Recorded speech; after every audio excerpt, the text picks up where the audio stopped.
Welcome, everybody. Very happy to have everyone here, and want to say a few things up front and then very much look forward to your questions and dialogue on any and all issues. I want to first of all thank everyone for joining us and thank you for the work you do. To say the least, there are millions of people who depend on all of you to help them. That's a very good ringtone. I've never heard that one before. That's a joke. There's millions of people depend on all of you to get them information, to raise issues, to ensure that the government is responding to community concerns. And I dare say a lot of times your outlets bring up issues that need attention and are not getting attention in other elements of the media, or often need more focus from the government for sure. And you often serve as voices of the community, and this is something I value tremendously. And I am very happy to say I started out in a very, very local way in public service, first with my community school board and then through city council. So I have a keen sense of the importance of community and ethnic media and the difference it makes. And we always want to make sure that we are being responsive. I think everyone here knows it is a big city. There are more outlets here than any place of all different kinds. Sometimes we struggle to keep up, but we always want to do better. But I do want to express tremendous appreciation for all you do. I think it makes a big difference in this city. And I want to thank my team who's here, folks who I think are doing tremendous great work for the city as well. I want to thank my press secretary, Freddie Goldstein, and our director of community and ethnic media, Jose Bayona, my community affairs commissioner, Marco Carrion, our immigrant affairs commissioner, Bita Mustafi, and the executive director of NYC Care, which I have spent months talking about all over the country and telling people how extraordinary it is that we are guaranteeing health care for folks who don't have insurance. Marielle Kress, native New Yorker, come back to us, so we're very happy about that. Also, we're getting background noise to prove that the democracy is working. Now, very quickly, the work you do is important every day. I'm going to argue that with the census coming on, the work you do is going to take on added meaning. We've never seen anything like this. We are literally in uncharted territory. The census, everyone knows, representation determined by it. We all understand there's literally a whole congressional seat that could stay in New York State or go, depending on the outcome of the census. We understand we are not talking about millions, but billions of dollars of funding that could be greater or lesser, depending on the outcome of the census. We know that historically the census has undercounted all of our people, and then throw into the dynamic an atmosphere of fear created by the Trump administration, and focus particularly on the immigration question, which we all know has been struck down, but the atmosphere of fear has not been struck down. So the question, the court, I'm glad the court said that question does not belong on the census form. That did not erase years and years of fear that has been created. So we have extraordinarily tough work to do here, because it is not simply enough to say, oh, let's repeat what we did last time on the census. No, that we know it didn't reflect all our people. It was a good effort, but it didn't reflect all our people. We have to actually surpass what happened last time, but under much more difficult conditions. Now, I've turned to Julie Menon and her team and all of my colleagues here to ask them to do the impossible. And Phil Thompson, why are you not sitting at this table? Because you have to go to something. Okay. I also want to thank, that was good, you sign language. Deputy Mayor Phil Thompson, who has played a crucial role on a number of the issues that we're going to talk about here today, including the census and immigration issues. So thank you, Deputy Mayor. But I've turned to Julie to lead this effort, working with literally every agency in the city government and every part of our nonprofit community organizations of every kind, labor unions, faith organizations. This is going to take a grassroots mobilization that we've literally never seen before around a census. We have to go to a whole new place. I know Julie has a great plan to do that, working with the team. yesterday announced $19 million in funding that we put together with the City Council as part of what we call the Complete Count Fund. It is the largest investment of any city in the nation to get the census right. And we're going to do whatever it takes to ensure a fair count. But your voices, your outlets will play a profoundly important role, because the question is going to be trust. And I want to emphasize this today. A lot of people are going to make the decision of whether to answer or not based on whether they trust the process. Right now, they have good reason not to. We need to give them that reassurance. You're in a particularly powerful position to do that. So we need you. Your city needs you, and your country needs you to help us get this right. We're also organizing something wonderful today at the grassroots. And it has a great acronym. I didn't see it till now. I didn't get that it says something. It's a new initiative, and it's called KNOCS, like knock on the door. But the acronym is NOCCS. It is Neighborhood Organizing Census Committees. And the idea is that the most trusted voice in anyone's life is the people in their immediate life, family and friends, people on their block, people they work with, people they worship with. We want to take all that energy, folks who want to help us get this right and are willing to put in their own time and energy to do it. And we are signing people up with cards as simple as this all over the city. We think thousands of people are going to get involved because we're hearing already from folks that they want to be a part of this and they want to help get it right. So there will be census organizers all over the city working on this, literally encouraging grassroots activism to make sure that people have that trust and they sign up. Now, Julie, and we're here also with Amit Baga, the Deputy Director of this census effort. They're going to show you the website. Are you going to do that right now? Are we doing a live demonstration, We're doing Julie? a live demonstration. First, I'm going to describe the process, and then we're going to do the demonstration. Please. So thank you so much, Mr. Mayor. So I really want to explain why we feel we need these neighborhood organizing committees. We have an unprecedented situation here in New York City. In 2010, New York City's self-response rate to the census was 61.9%. The national average was 76%. The borough of Brooklyn was at 55%. And that was in 2010. We've been dealt what can only best be described as a very bad hand here in New York City for two reasons. One, as the mayor talked about, the citizenship question. New York City, we were a plaintiff on the case, and it's wonderful that we won the case at the Supreme Court. But the problem is, due to the fact that the president continues to tweet about it and threaten executive order, the people that we need to reach most don't know that we won that case. And we have to then undo the misinformation that the Trump administration has spread. The second reason that we're in an unprecedented situation is because the census for the first time is online. That's wonderful. It means that people will literally be able to take out their phone during the self-response period starting in mid-March and in several minutes fill the census out. But it presents unique challenges to a city like New York, where a third of New Yorkers do not have access to broadband.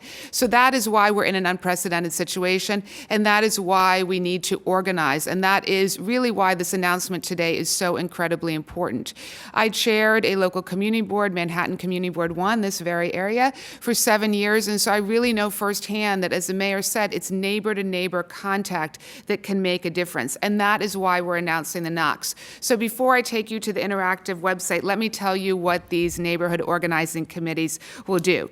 First of all, we've divided New York City into 245 KNOCS.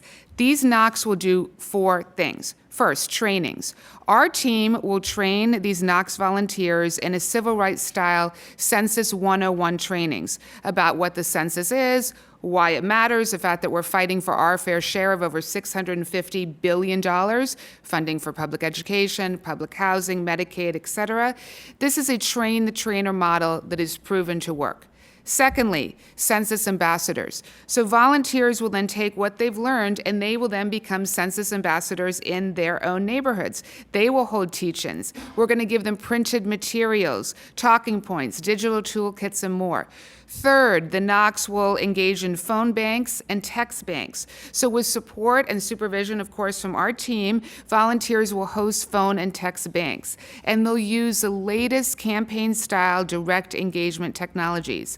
Fourth, and finally, the Knox will also sometimes be paired with local community organizations. As the mayor announced, we recently announced our $19 million grants program.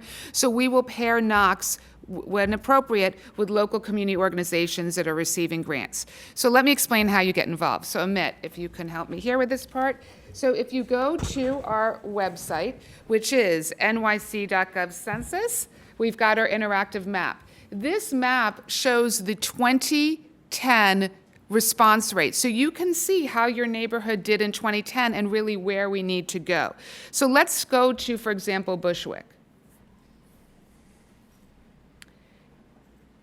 If you click on Bushwick, you will see that in 2010, the average self-response rate was 54.1%. Again, remember the national average, 76%. You can then volunteer to be on your Bushwick neighborhood organizing committee. And just like that, you can sign up and you will hear immediately from our team and you will be able to get involved. Another really incredible feature of this is that we have negotiated an agreement with the Federal Census Bureau during the self-response period, which is again starts March 12th, to get real-time data by census tract. So we are going to show every single neighborhood in New York City every single day how they're doing. And it will allow us the flexibility to quickly deploy resources into neighborhoods that are not responding. So that is a little bit about how the interactive website works. I really want to thank our team, our Deputy Director, Amit Baga, our Field Director, Kathleen Daniel, who's here as well, for all of their help. Oh, she's right over here, Kathleen. Thank you so much. I didn't see a hand go up. Sorry, there you go. Kathleen Daniel over there. Our fantastic team who have worked so hard on making this possible. And lastly, we just want to remind all New Yorkers to sign up for their local Knox. You, again, go to nyc.gov/census. And then also, as the mayor mentioned, our RFP on the grants launched yesterday. The due date is October 15th. The website for that is getcounted2020.nyc. Thank you. So Julie, just following up on that, and then what I'd like to do is take people's questions or concerns on census first, and then we'll go to all other topics. But Julie, one, people can start signing up right now. It's live? It's live. Breaking news, it is live. You can sign up right now. Two, I want to emphasize to everyone, I really think helping people understand how powerful their role can be in their community, just even on their block. A single volunteer just working their own block can make a difference. Three, the RFP going out is very important. We want to see tremendous representation from nonprofit organizations, every conceivable type and background and neighborhood. So helping folks to know that RFP is out. When is the RFP due? October 15th. October 15th. So, and I believe it's a pretty straightforward process for Yes. applying, right? Very. We made it Very user-friendly. streamlined, yes. Streamlined, that's the word we want. So folks have a few weeks to apply. We want to get that word out. And then again, to educate all of us, say it again, the census count period starts when, ends when in 2020? So March 12th, everyone will receive a mailer from the Federal Census Bureau. You'll be able to fill out the form in three ways: online, by phone is also new, or the old-fashioned paper form. The self-response period then goes through mid-May. If you don't fill it out, and they'll mail you 4 times, a federal door knocker will show up on your door. We do not want that. And we do not want that because that data is not generally reliable for the city for us to get the services we need. And two, that's how people are not counted. So in 2010, 2 million children nationwide under the age of 5 were simply not counted. And they're not counted because that federal door knocker goes to your door. Understandably, most people don't want to answer the door for a stranger. That door knocker is legally allowed to talk to anyone in the hallway, in the elevator, and say, do you know how many people live in apartment 3A? And that person might just say, I don't know, 3. And they write down 3. There could be 8 people living in that unit. And that's how people are left out of the census. We want all New Yorkers to respond in the first 8 weeks during that self-response period. So March 1st again? March 12th to so mid-May. Mid-May. Okay, so we basically have 8 weeks. So I would just say to everyone, we're going to have to say this 1,000 times to get it into everyone's bloodstream, but also, this is a question of organization. And I want to thank everyone up here who has been working so hard to get ready. But, we will win or lose depending on how well organized we are and how deep we get into communities. So today is another step in that direction, and we need everyone to be involved. With that, let's see if there's any questions on the census front, anything regarding census, and we'll go to other questions after. You talked specific. Hello. There you go. Hi. Thank you so much for having us. My name is Rochelle Ocampo from Makilala TV. This is the first Film-Am TV talk show in the New York metro area. So I'm very thankful for Jose and his team for inviting us and giving us a voice at this table. My question is, for the RFP, this is my first time hearing it. This is great that you're investing $19 million to the community. What makes an application a stronger application to make sure that we get the most out of the $19 million? Is it if we provide language access to community? Is it how much our budget is of our nonprofits? How do you make it a more competitive application? That's a wonderful question. So first of all, the grants are going to range in size from $25,000 to $250,000.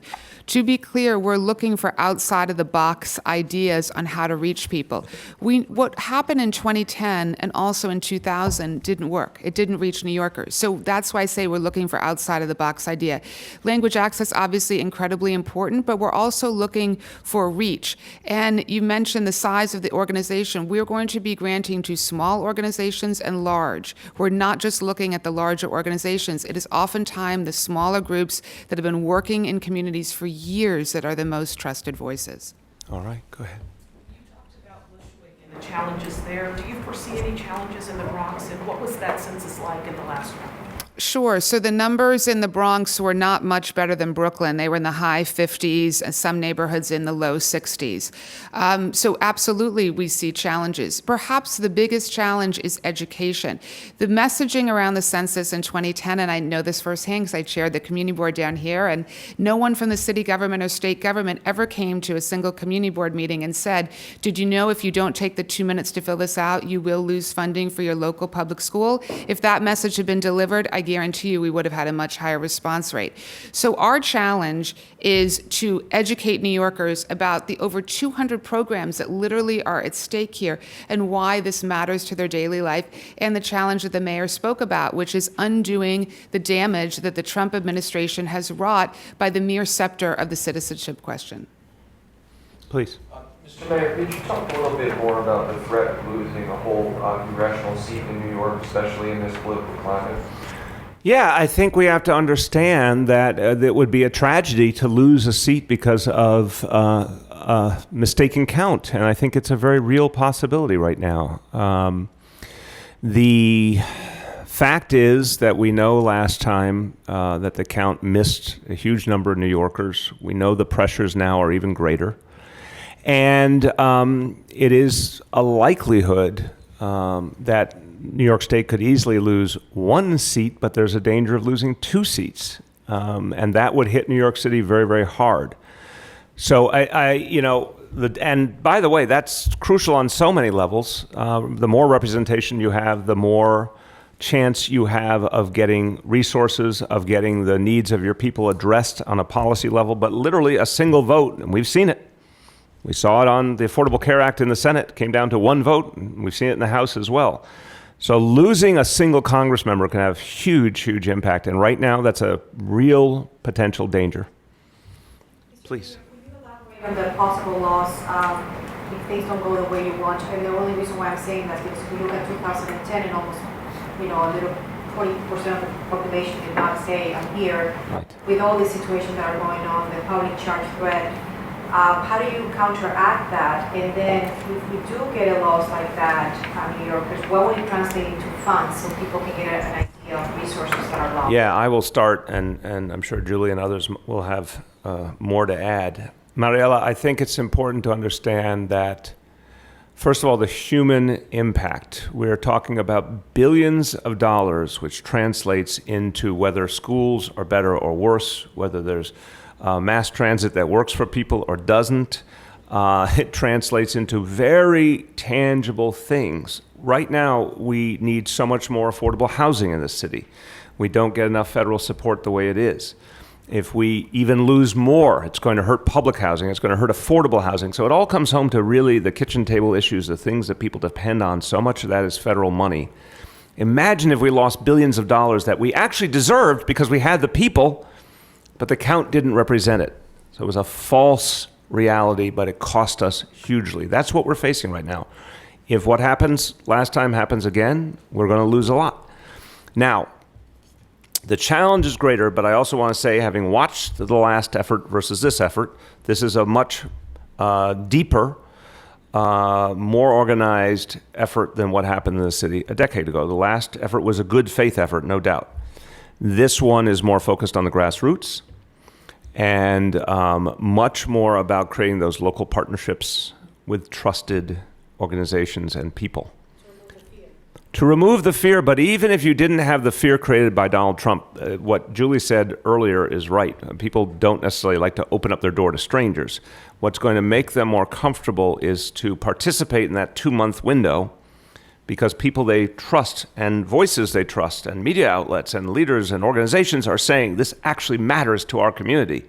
Whether we're going to have enough for our people or not will hinge on this, and I think that could inspire people. We've never had this kind of very intense grassroots organizing effort before. I think it's going to make a big difference. Do you want to add? Yeah, so New York State derives $73 billion per year on census-related programs. We're talking about dozens and dozens of programs. So, for example, the impact to the city, New York City derives $700 million a year in Title I funds directly linked to the census. So we need to explain to New Yorkers that by not filling the census out, not taking the 5 minutes it takes to fill this form out and answer 10 simple questions, it will be a direct hit to their community. So the mother whose child depends on Head Start, we need to explain to them why they have to fill the census out. That's not what has existed in the past. And again, messaging around the census was traditionally done by the federal government, and the messaging was, fill the census out, it's in the Constitution, it's a law, it's your civic duty. And that didn't resonate. So we are going to micro-target our messaging, focus on programs, and make sure that we reach every single community. I'd like to add to that specifically on the sort of fear factor question. We've seen time and time again with attacks on our communities that the most critical and the most powerful messaging is a recognition that people deserve the right to understand who's attacking them and why, and feel empowered with good information. We know that the conversation with the inclusion of the citizenship question and what the Trump administration has continued to do is intentionally designed to make it so that our communities do not participate. It's intentionally designed to make it so that people are feeling like they need to be invisible and in the shadows, but time and time again in engaging with community members and having frank and honest conversations about the fact that people deserve to be respected. People deserve to know how things will impact their family and their children and their education and their health care. And with the power of that information, with the honesty about what protections there are, like Title 13, which have strong privacy protections, empowering people to make decisions for themselves and their families. And time again, with public charge and with other things, we see the tone and tenor in community conversations change. People feel the difference. They take information materials. They say, I'm going to take this to my friend who's confused or scared. I'm going to give this information to my sister who has questions, because they know that they are contributing to our communities, they are working, they're paying tax dollars, and they have the right to these resources. Yeah, and the other thing to remember is the fear has been much greater than the result. And this is a hard point to make, but I do think for all of us, and you all in particular, in such a crucial role communicating with communities, remember the day when there was supposed to be nationwide, originally Trump said he was going to deport all undocumented people, literally. And then there was going to be a nationwide blitz, and it was going to be thousands and thousands of people. And that weekend came and went, and nothing happened to speak of anywhere, including here.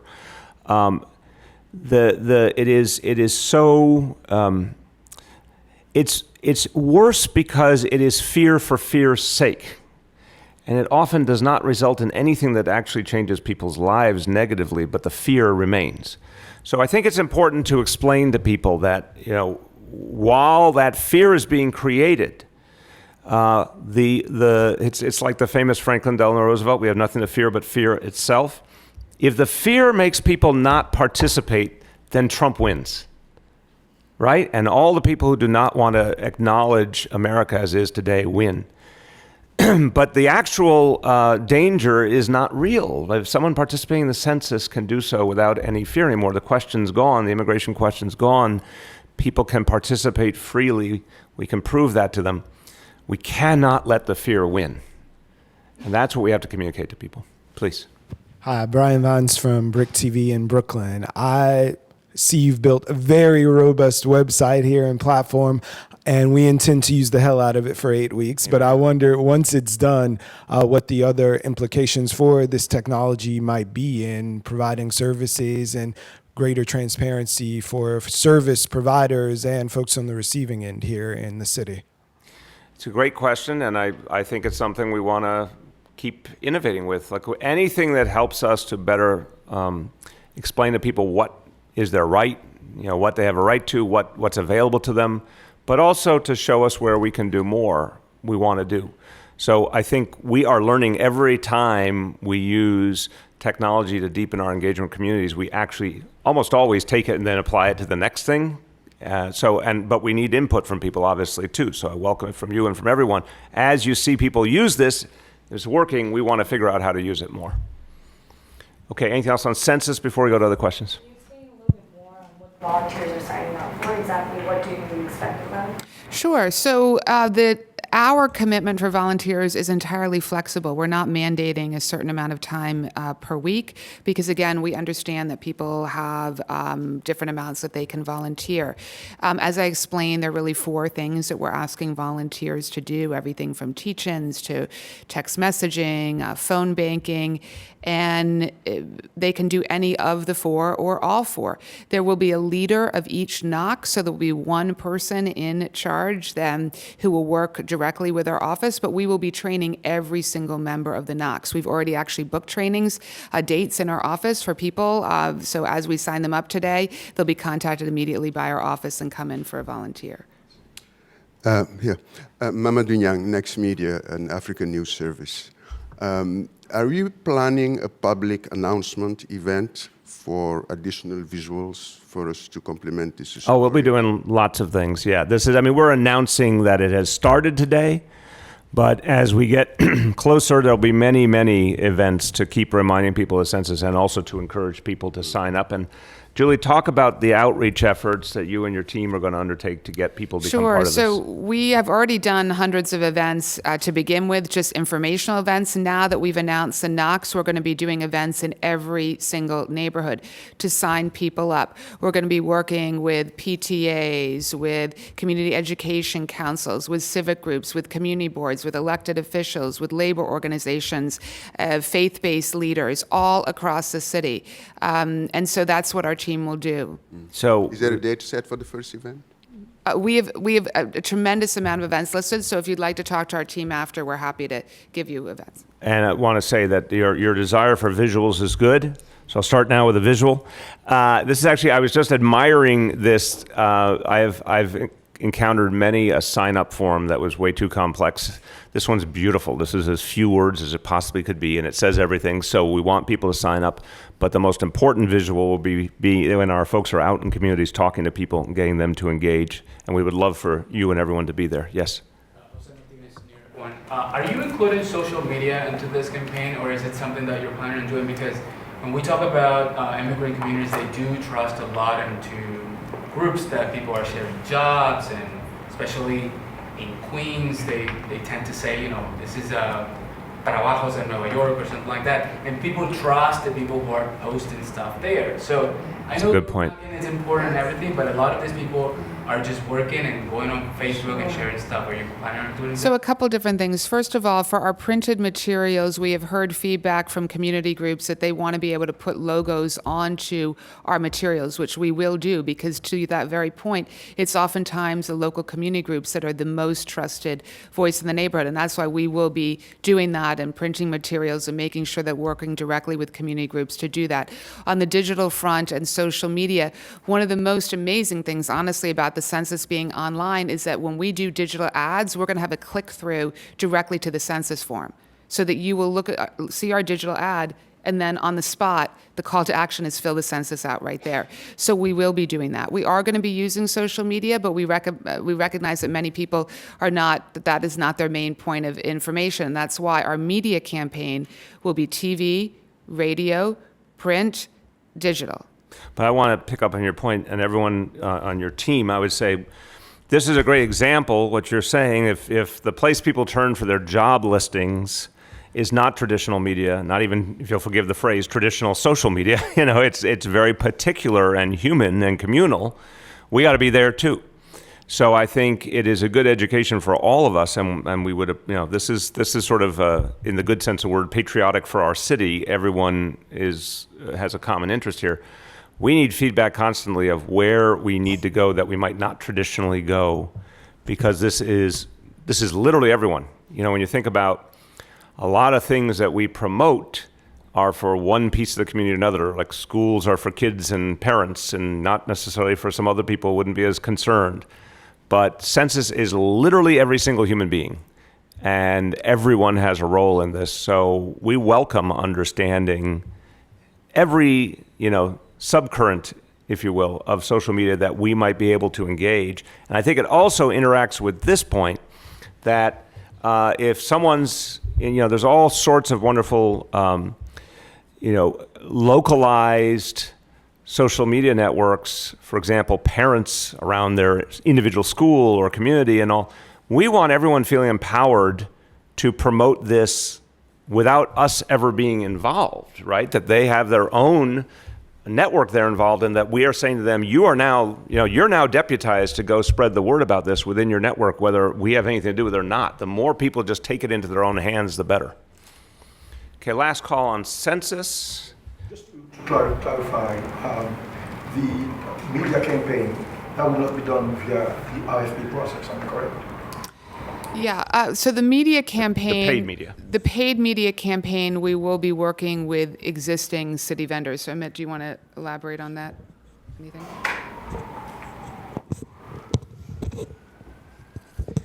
Hello.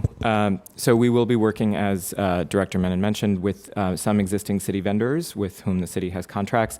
Obviously, as you can imagine, and as we have established, ensuring that we are reaching all of our communities through community and ethnic media, and paid advertising in community and ethnic media is a real priority for us. And so we're going to be dedicating a very fair amount of our advertising dollars to that effort. Okay, one more time on census, and then we'll go to other topics. Yes, please. Hi, Scarlett Molina from La Mega. My question is, what is important that the Latino community in particular participate in the census? The Latino community has been the victim of this fear campaign more than any other community. And I remind people that when Donald Trump announced his campaign for presidency, he attacked the Mexican community and the Latino community literally on the very first day. And he has taken a perverse joy of all the people he's attacked. This has been sort of his go-to, tragically. And obviously, as the biggest immigrant community in our city, the fear has reached most deeply into Latino communities. And we have a special obligation to reassure people, to tell them how important it is to be involved, and that they will be made stronger by standing up to this fear. Because literally, by confronting the fear, there is more likelihood of Latino representation. By confronting the fear, there's more likelihood of money reaching the Latino community that it deserves. For seniors, for children, for people who need affordable housing. But it's also, I think, very important civically to not give in to the fear. This is a country that one day the single largest community will be the Latino community, and people should start right now the practice of owning the full process and not letting anyone tell them that they should be excluded. And if I could just add one point, in 2010, the neighborhood with the highest response rate in the city was Washington Heights and Inwood. And they out-organized. In every community. In every neighborhood. Citywide. At 77.5%. They out-organized everyone. They are a model of how to do community organizing, how to go door to door on the census, and By the way, they've now said they want to reach 90%. So we want everyone to copy that energy. So you go interview them because they can teach us all something. Can I just Please? I know we're going to have to move on other topics. Yes. Just one point what you just said, because to face fear, sometimes you have to fight it, just be part of the solution. Yeah. So you're calling out for volunteers, so maybe a call would be for immigrants to be part of this volunteer process, because I would assume that status is not an issue. No, of course not. Okay. I mean, it's an excellent question. Thank you, Mariela. It's very important to say that. I mean, the City of New York has made our standard in everything we do that everyone is welcome regardless of documentation status. This is another example. This is the city's own effort. This is not the federal government running this outreach effort. This is the City of New York. Everyone is welcome to participate, and the census is supposed to include everyone. It's supposed to count everyone regardless of documentation status. So, no, in fact, it's a great opportunity to exercise community leadership, for people to get involved, know that they will be welcome and respected, and that we need them. We can't succeed without folks who are undocumented providing leadership to get other folks to participate. And I would argue again, it's like, let's model good behavior. It's kind of like IDNYC. You know, one of our responses to this oppressive atmosphere was to create an identification that was positive and said everyone belongs here and they are valued. Well, this is another example. Everyone needs to be a part of this to own their own city, to claim their own space, and to say, you know, we're not going to let anyone intimidate us from exercising our rights. So to me, this is a good act of defiance to say we're not going to give in to the fear. We're going to be part of making sure that everyone is counted. And please encourage people to volunteer. If I may just say like a suggestion, we see in Univision that Instagram is huge in Yes. awareness, and so is WhatsApp, because people can contact their family members outside of the United States, you know, and they don't have to pay for it. Yes. And so WhatsApp is a great way of communicating, and Instagram is where they are. At least our main demographics, that's so important. So I just thought maybe. Thank you. I want to emphasize that too to all of you, that I'm going to be watching. I'm saying this very loving, very positive, but I'm going to be watching to see if we really go deep, deep, deep, because WhatsApp, I mean, it's become legendary as the communications vehicle of choice for many immigrants. We need to figure out how to maximize our presence there. So all the traditional elements are crucial and will have the single biggest impact. But we've got to look at every possible new opportunity as well. And what we need from you all, because you're in a position to be consciences here, if we are not reaching people in some ways, we need to hear about it. This is a criticism we will welcome. That if you don't see us finding some of those key elements of social media, or if you find certain communities that are not hearing the message, we need that feedback loop so we can fix it. Twitter is nice, but the truth is that they're not Twitter. Just one more. Truth teller. The idea of best practices. Is there a lesson learned from 2010 that you maybe not going to make that mistake again? Was there any specific thing that you learned then that you're going to apply now?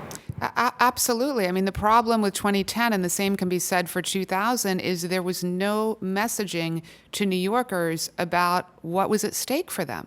To just tell people that it's in the Constitution, it's your civic duty, it's the same as voting. You've got to explain to New Yorkers why this matters, and that's our job, and that's why we're forming these local neighborhood organizing committees. It's why we're disseminating grants to community organizations. It's why we're going to be doing media messaging focused on the funding that's at stake, Head Start and senior centers and Medicaid and Title I funds. That's really, in our opinion, the lesson that was learned. It was also not deep grassroots. It was, good faith, but superficial. In other words, sort of the most traditional established organizations were welcome in. But what we want to do here is reach. I don't care if an organization is very, very small and localized. We still need them. We need everybody. And I think this is a much more grassroots focused initiative. And you can hear, as Julie's speaking, to her great credit, the passion about finding a way. I think this time there's no sense of limit. We have to do something that's never been done before to possibly succeed. I'm very inspired by the example of Washington Heights, and I actually think another thing we should do, I'll give a helpful suggestion, is sort of get someone to do their own video of what they did up there and show it to everyone else to inspire them, because people are going to need hope in this process. Yeah, that's good. See, the news before it happens. So we should make very visual, very emotional to people that folks have figured a way to do this and help everyone else to do it. Okay, other topics. Anything else, please? Hi, Andy Levison, Staten Island Community Television. Thank you for having us. Thank you. As Staten Island's population continues to grow, how is the city addressing the increased stresses on infrastructure that this growth brings to the areas of traffic and schools? Well, look, first, this is a problem that is particularly clear in Staten Island, but it is also a problem the city has faced in general. We are classically kind of victims of our own success as we became safer, as our economy became stronger. And I'm very proud of the fact that in this administration we've added over 500,000 new jobs in this city, including much more deeply in all 5 boroughs, not just Manhattan. It's been much more of a 5-borough economy. Staten Island's been a key to that.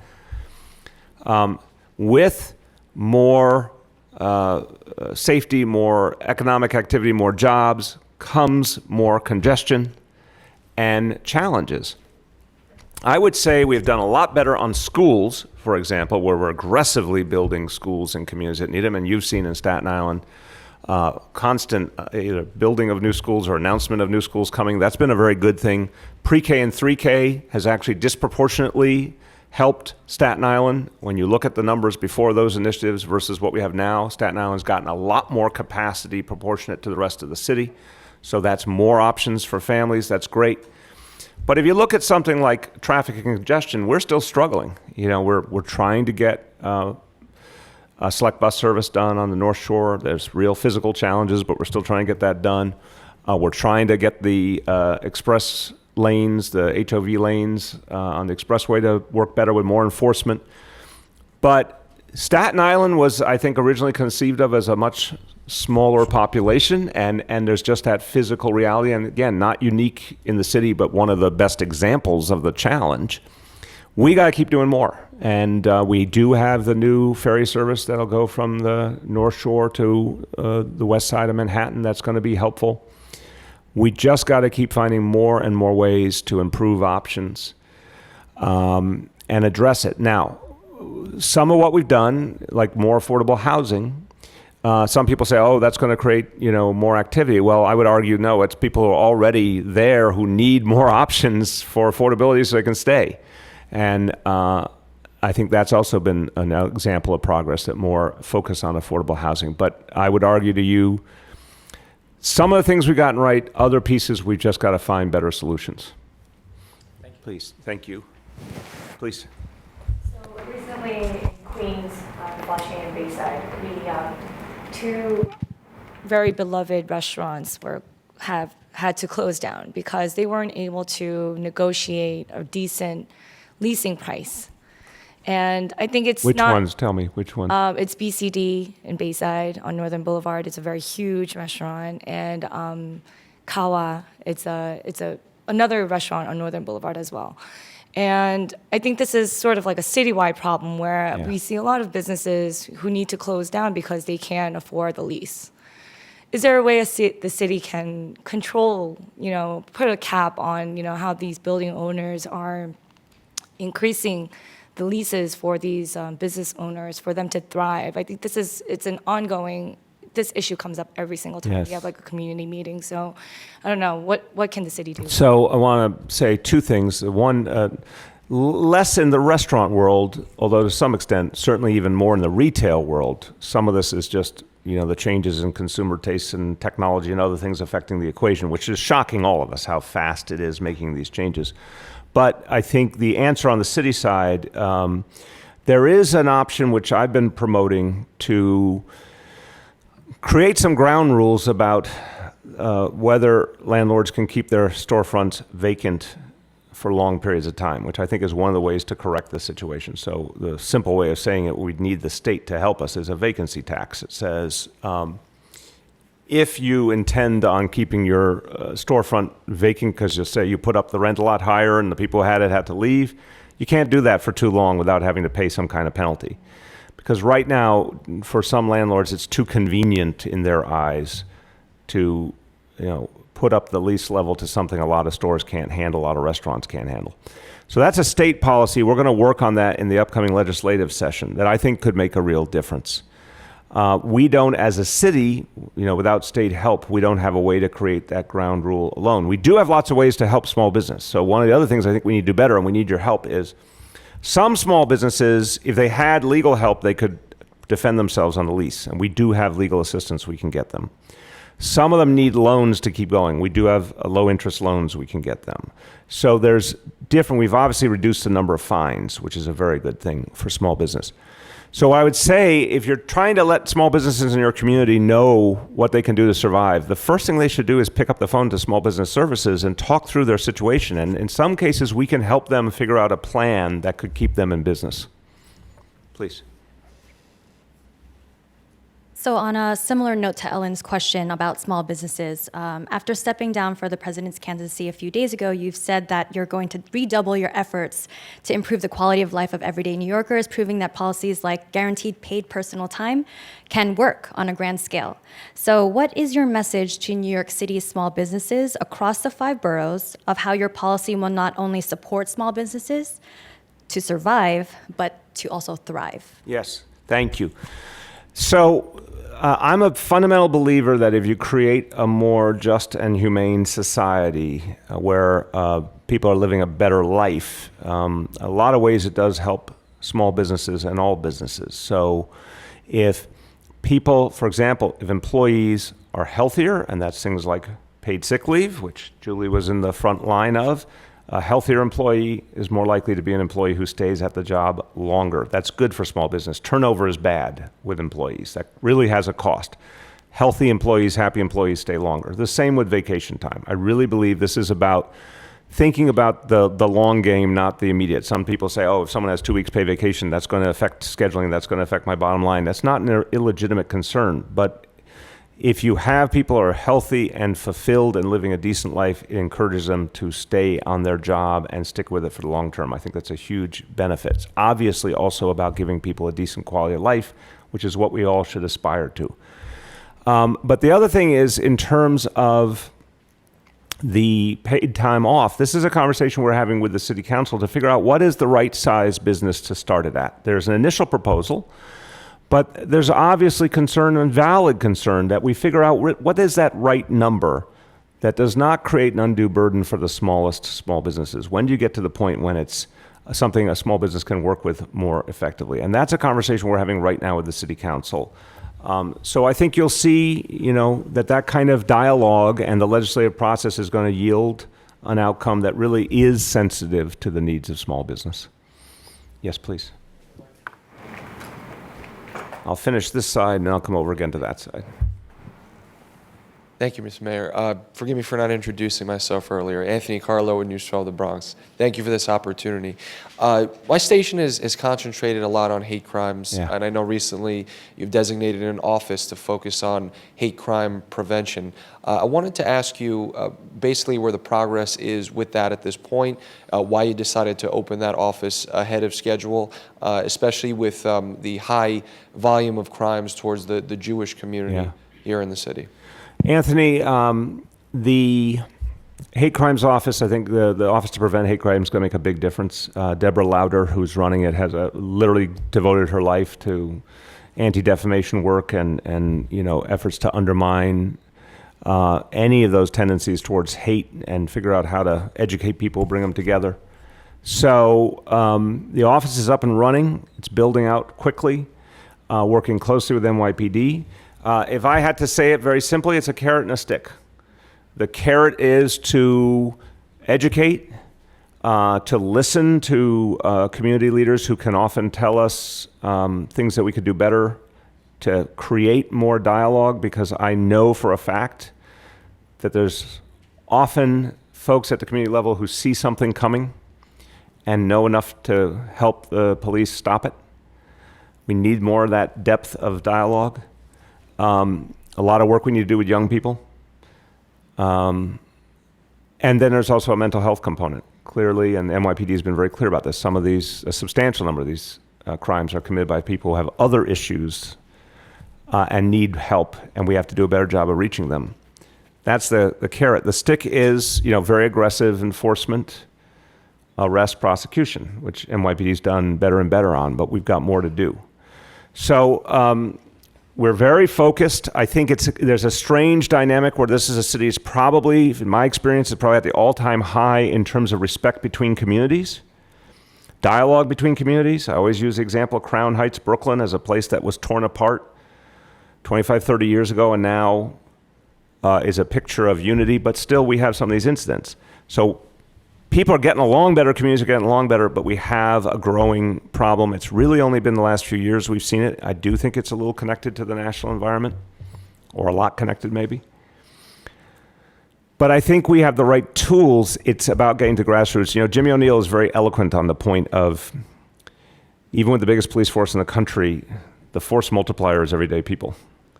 And that's certainly especially true with hate crimes. So it kind of just like we're talking about with this, another version of people see something, say something. If they think someone might be about to commit an act of hate, calling it in makes all the difference. Please. Yes, you have, Mayor, a unified and unabashedly committed constituency of new African immigrants. Thank you. And their first-generation families who have heavily invested in your leadership and profoundly benefited from your administration policies. Thank you. But they do complain about one thing. They're New Yorkers, so if they didn't complain, they have not yet fully become New Yorkers. So Actually, it is not a major topic, to my knowledge, which is that they have repeatedly been denied to have you as an invitee to some major dates of their community's life. We know that tomorrow you're hosting the 3rd annual African Heritage Day. Yes. But which is typically elitist and leaders-like, generally. I wouldn't call it elitist, but it is. It's we have a limit of how many people can be there. That's true. But I see your point. Yes. So and there also in 2015 there was probably a missed opportunity when we had this major AIDS crisis in New York City, which the ground zero was 116th Street. We were hoping to see the mayor walking through that corridor. And we just wanted to see where we are going to see you set foot in the community for one event. I have, as I think you know, besides the events we've done with the community, and we're obviously, this is the first administration to honor the African community by having those events at Gracie Mansion, but I've definitely spent time in the community in a variety of ways over the years, and I look forward to doing more. If there are specific gatherings that you think I should be aware of, I'm going to ask Vita to follow up with you right now. Absolutely. I appreciated the way you opened, and I feel a real bond with the community, and we've tried in a lot of ways, including the team members we put together, many of whom have come from the community, to help deepen the community's connection to the city government. But I am more than happy to show up at some important occasions and important areas of the neighborhood, and I'd love your help to know what's good to do. Mayor, so when we heard about this roundtable, we opened the conversation with our viewers, basically, and we cover a lot in Queens, especially Jackson Heights, where we have a lot of immigrants right there. They do want your help in trying to fix Roosevelt Avenue, and I have probably 10 questions here, and we don't have the time, but basically, what's happening right there is there is only on Monday we covered 2 stabbings on 78th Street and Roosevelt Avenue. Yesterday we covered a hate crime right on 81st Street on Roosevelt Avenue, and basically they wanna know what else can you do there, because it's basically prostitution after 9 p.m. Kids living behind that, and they have to see all that. There are drugs. People drinking all day. They wake up on Corona Plaza and they're like sleeping there after drinking all night. So there is a big thing, and we do want to answer that question to the viewers. So you can tell us something about that. Well, look, the first thing I'm going to do is talk to the police commissioner about what additional enforcement we need and police presence we need to address these issues. I think the big picture, and this is something we should all be proud of, is that The NYPD continues to drive down crime and improve quality of life, working with all the city agencies, and now working more closely than ever with communities. And that's what neighborhood policing is all about.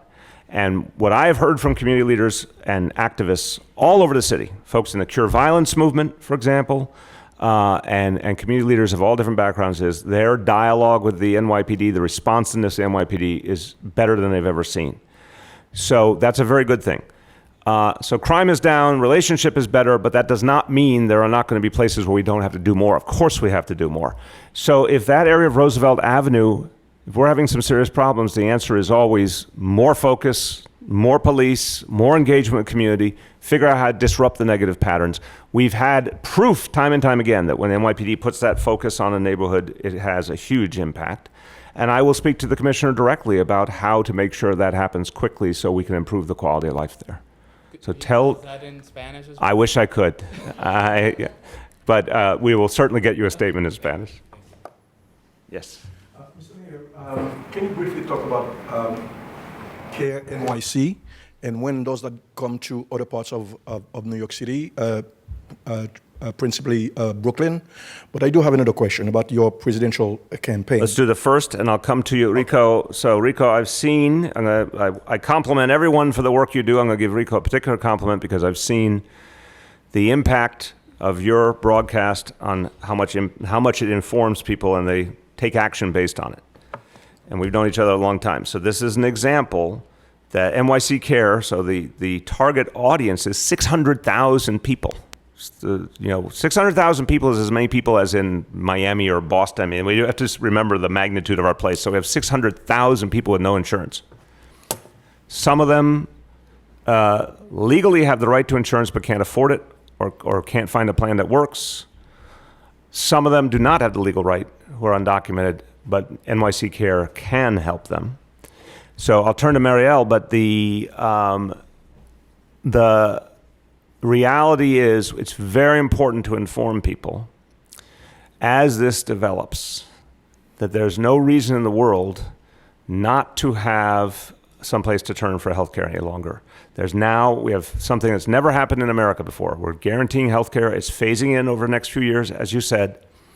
But either people who want more traditional insurance can get it through Metro Plus, or the NYC Care card for others, so they can get primary care doctor only paying that which they can afford. So Marielle, would you talk about the phase in? And yes, Rico, I know people listen to you in more than just Brooklyn, but the number one constituency for your station is Brooklyn, so let's talk about that. Sure. So as you know, we're in the Bronx. We announced that we had enrolled 2,000 enrollees in just the first 2 weeks, and we expect to make another announcement about the popularity of the program very soon. Those folks came from every single zip code in the Bronx, so our reach is very far and wide. And I think that is a lot because of the community-based organization relationships that we've had with 5 CBOs in the Bronx who are doing a lot of the similar work that we're talking about here today with the census, outreaching to communities in their languages. So we're looking to do that all across the city in the next year or so, by the end of 2020 in all the boroughs, and we expect to make an announcement about the next boroughs relatively soon as well. But you can tell your listeners for sure it will be everywhere by the end of 2020, so soon. Marielle, on Metro Plus is the other piece of the equation. I think helping everyone to understand what's available right now and why that can work for a lot of people who have not found the other insurance to work. Absolutely. We're stepping up our outreach to folks. The way to get into NYC Care is to go through the insurance application. We want people to enroll without fear in health insurance, and if that's not available to them, NYC Care and our access programs all across the city at New York City Health and Hospitals. So we are here for you. Our doors are open, and encourage folks to come in. Enrico, I like to ask questions I don't know the answer to. I'm not a lawyer. The lawyers are told not to do that, but I don't have that problem. So I'm going to ask Marielle, if someone wants to talk to a human being, not just to go on a website, to understand if right now Metro Plus would work for them, because obviously NYC Care is not everywhere yet. But if they want to get that understanding and talk it through with someone, what can they do? Sure. So, well, Health and Hospitals has a number of financial counselors that work there that can sign people up for insurance. You can call 844-NYC for NYC to get an appointment. Wait a minute. Do that again. Health and Hospitals, 844-NYC, the number 4, NYC. Okay. To get an appointment at a New York City Health and Hospitals facility. We'll help you sign up for insurance. We'll get you a care appointment. If you're in the Bronx, you can call 646-NYC-CARE, and we can do the same there. We can help you get enrolled in insurance if you're eligible. We can help you get enrolled in NYC-CARE if you're not, based on affordability or ineligibility for health insurance, and we can get you a care appointment. So let's separate those two again. In the Bronx for NYC-CARE, do the number again. 646-NYC-CARE. Okay, that one's nice and easy. Now this more complicated number. So this is for anyone in the city who wants to find out about Metro Plus and how they can get health insurance that might be more usable, more affordable for them now. The area code is 844. That threw me for a moment there. Never heard 844 before. 844-NYC, number 4, NYC. Yeah, and that's the number to get an appointment at a New York City Health and Hospitals facility in which we can help you get connected to health insurance as well. Okay. Can I just speak? Please. Last time I saw you in a press conference talking about NYC Care, we talked about how you were working out the details for people who are undocumented. Has that been settled? And the other question is, we see so many stories, Mr. Mayor, of people who are undocumented, who are not, they can't get access to the transplants because they are not allowed to be on the wait list. Okay, let's do the first one first. We'll come to the second. Then Rico still has his second question. We won't forget you. So, okay, first one first. Sure. So our doors are open to anybody regardless of their immigration status or their ability to pay. And so we're providing services for people in NYC Care regardless of those two issues. It is on a fee scale. We are promising a 2-week appointment, and we are keeping that promise. We've offered everybody new to our system who's called in the Bronx an appointment within 2 weeks with a primary care provider. Can I just add to that, which is really critical? You know, many communities know that if they need emergency care, the incredible H&H system is available to them. But what is remarkable about NYC Care and what we're seeing as really key to making sure we're engaging everybody is recognizing that primary care is really the most important thing, right? It's preventing an illness from taking form and creating difficult problems for your family or your inability to work, making sure you're getting that regular care to be able to care for your loved ones or just address important issues for yourself and your well-being. And so what we know with the rollout of NYC Care in the Bronx is working with the community-based partners on the ground. My team has been working with Mariela and her team on this and training the partners and being regularly in the community and doing the engagement, is that people are excited. They are recognizing how critical this is, and they're engaging, and they're calling, and they're getting those screenings. And some are eligible for health coverage they didn't know they were eligible for, and those who aren't are given the option of enrollment in NYC Care. Yeah, I want to emphasize to everyone, this is why it's so important to explain this to people. It's very liberating to not have to go to the emergency room. You know, and I talked about this all over the city. I've talked about this all over the country as something people immediately relate to. Right now, there are huge numbers of people in this city and millions of people in this country who really literally think the only doctor they can turn to is the emergency room. It is the most backwards, inhumane approach in the world, because if you go to the emergency room, we all know you are guaranteeing yourself many hours of waiting and not a very conducive atmosphere. And probably what that means for most people is they've already gotten a lot sicker than they needed to be. And then it's costing everyone more money.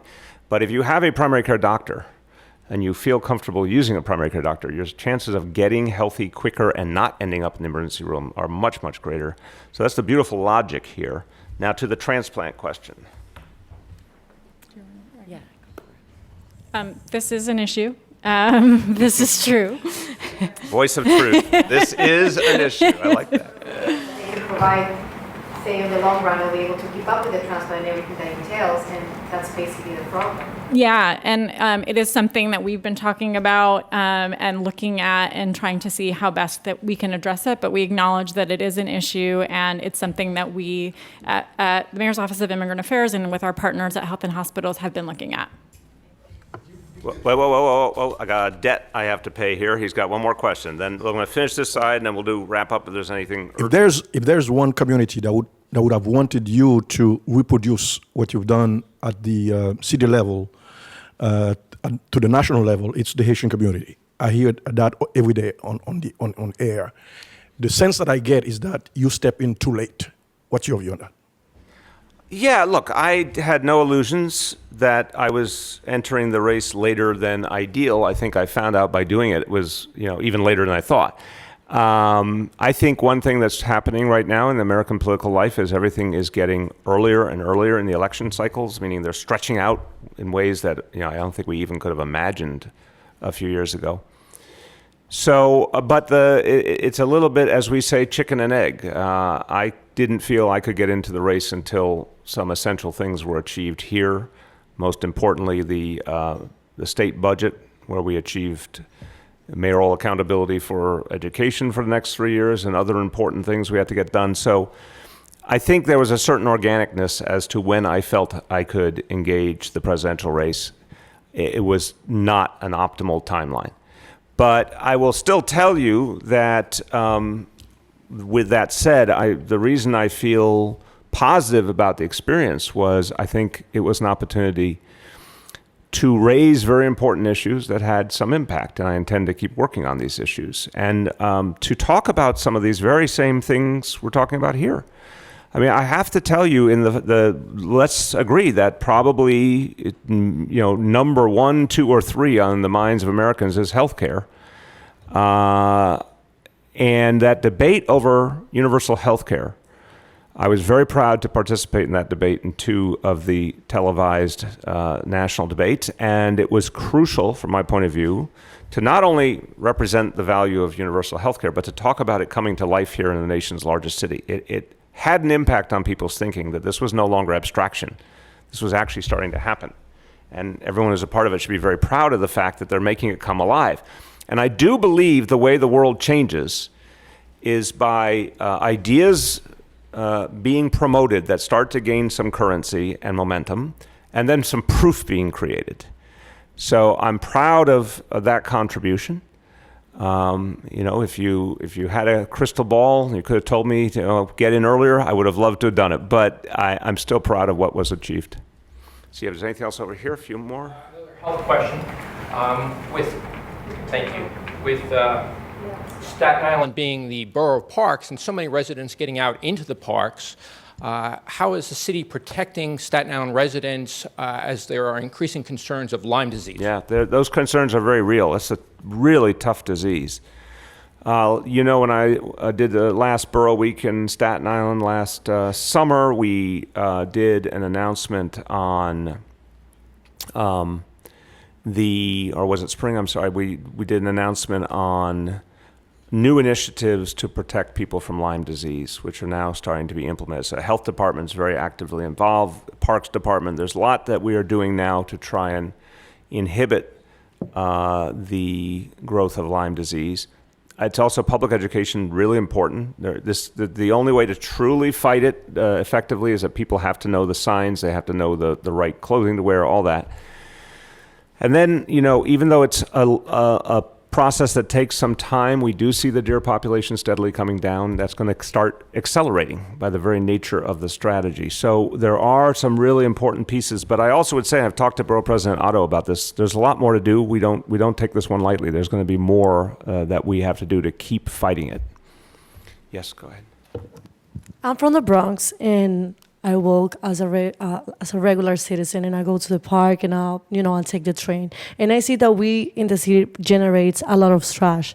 So I understand, and I know that there are some street cleanings is taking place in the city, but it seems like it's not enough. So my question is is there any plans to improve sanitation efforts in the city?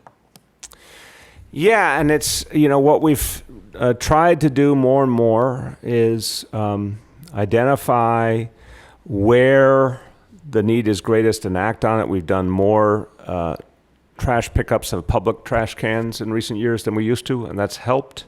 And we'll keep adding and adjusting as we go along.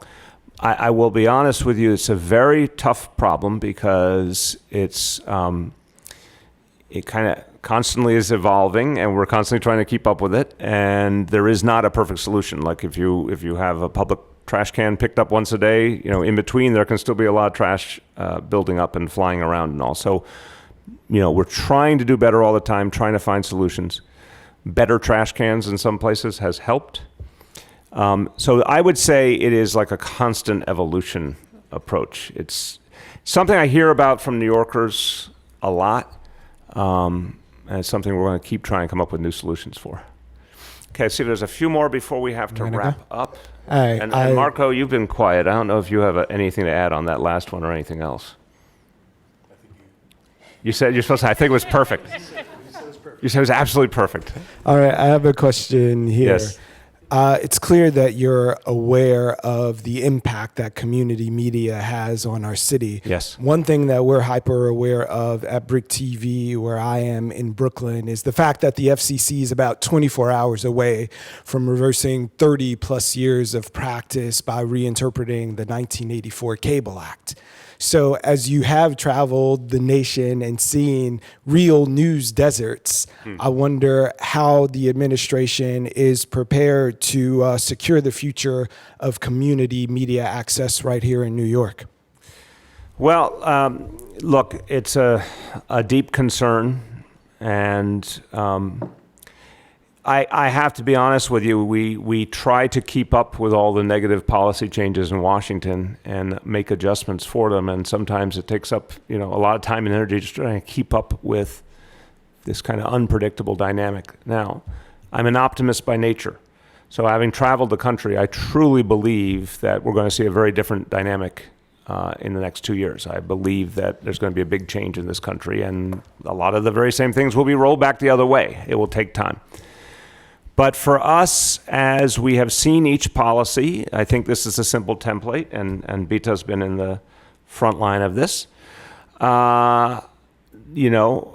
When we see a policy that we can combat legally or in any other way, we will, if it's hurting our people. And in other cases, we try to compensate in ways that we can to help those affected. So this one, I want to have a sense of what we can do on both those fronts. If they take this action, what we can do legally, and if that is not a solution, what we can do with any of our means to help any of the media affected. We want to keep a vibrant community. I think a vibrant community media is more important now than ever. There's way too much concentration of media in the hands of a relatively few corporations, so we need as much independent media, community media as we possibly can have.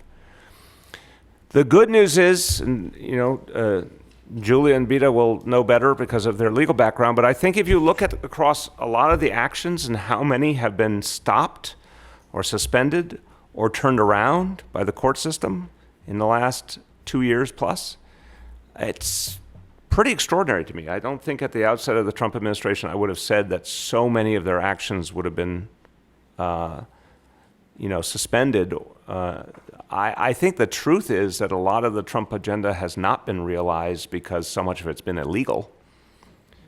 So I can't comment on this one. I don't know if anyone else is more expert on this action that's about to happen. But if it's like a lot of the other things, I would not rule out a legal attempt to stop it. I have one. Okay, we got you, and then you, and... Thank you so much. Arlene McCoco, I didn't introduce myself earlier, and I just want to thank you also for this opportunity. Thank you. It's amazing. My question is about education. Many of our viewers are from immigrant communities. Education is the first step into the middle class. It's a very important thing, but my question is around the high school graduation rates. They're kind of low in the Bronx, and is there anything being done to help those, and also the latest on the specialized schools? Sure. On the graduation rate, look, we're at the highest we've ever had as a city. We are starting to get close to the national average. I have a reality. Education has been the issue I've been most engaged on, starting from being on the local school board and being a public school parent myself. If you had said when I was on the school board starting in 1999 that we would be approaching the national graduation rate, I would have told you that marijuana is not legal yet and stop smoking it. So it's like, it would have been inconceivable.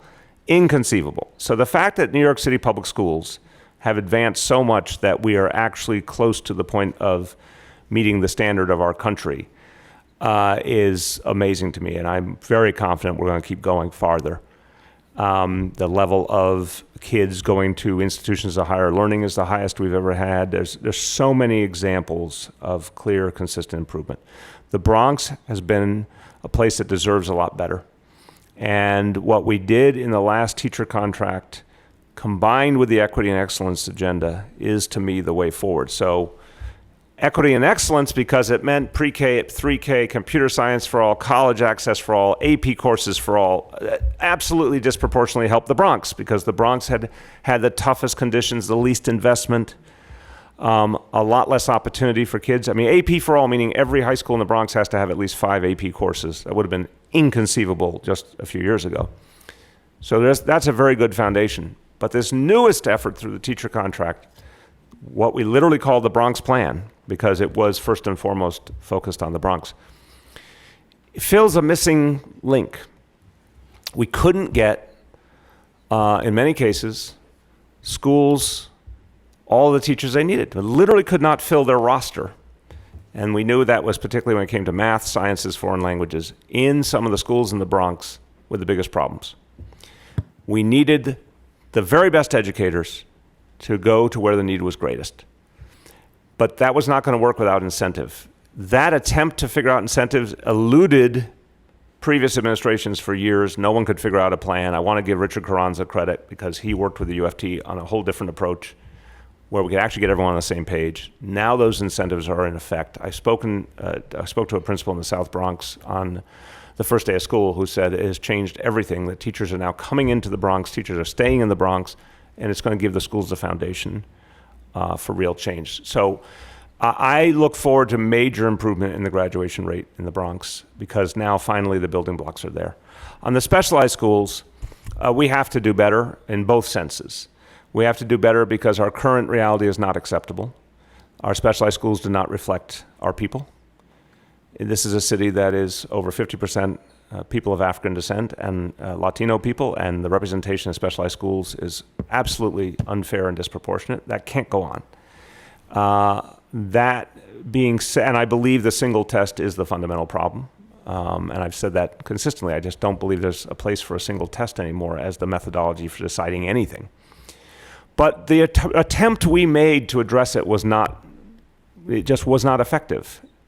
And we have to come to grips with that, and I have to take responsibility for that. We tried something that we thought would be fair, and we thought would work, and obviously it didn't, and we have to come up with a new approach, and we're going to work with all stakeholders to do that.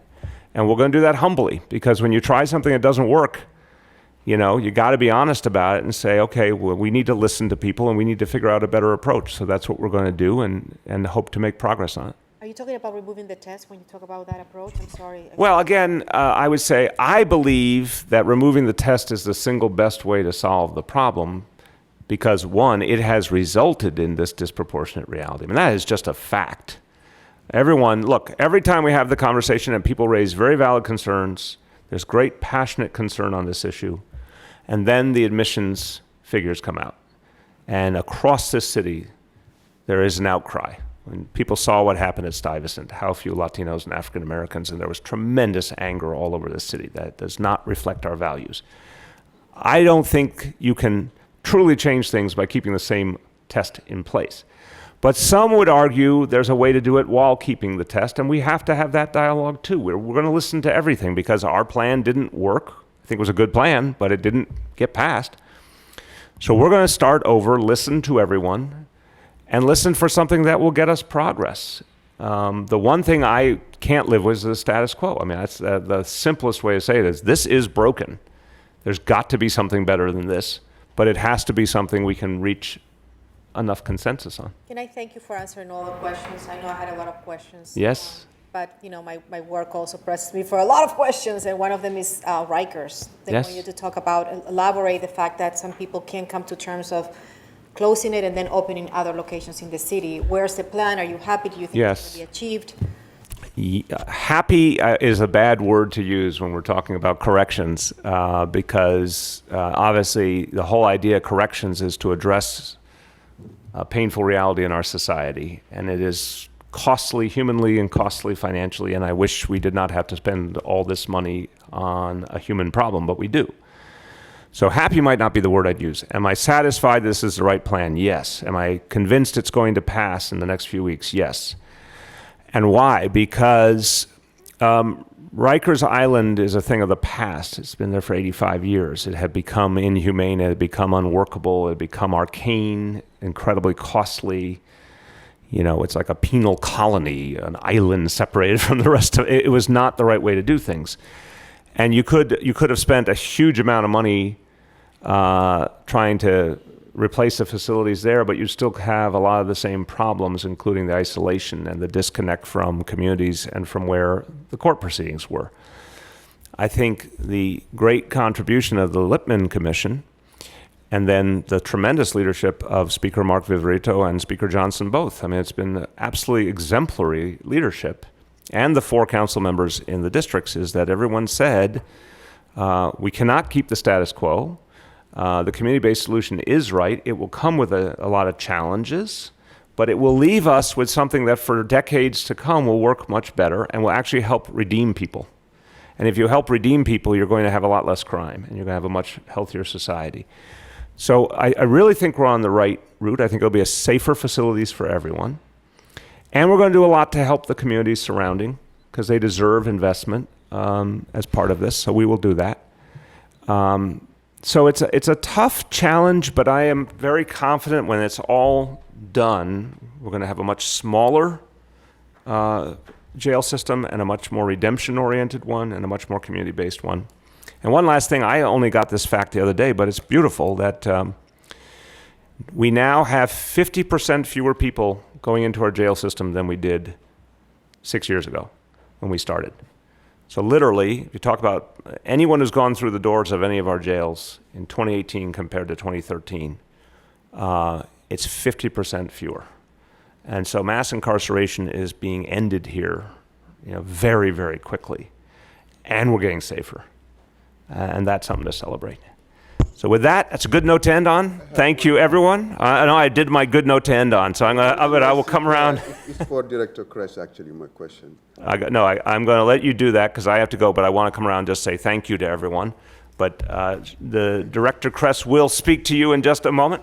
But everyone, thank you so much for all you do. We appreciate it. You sounded like there is the eligibility threshold for insurance. Could you tell us what would be disqualifying? Are there any? Sure.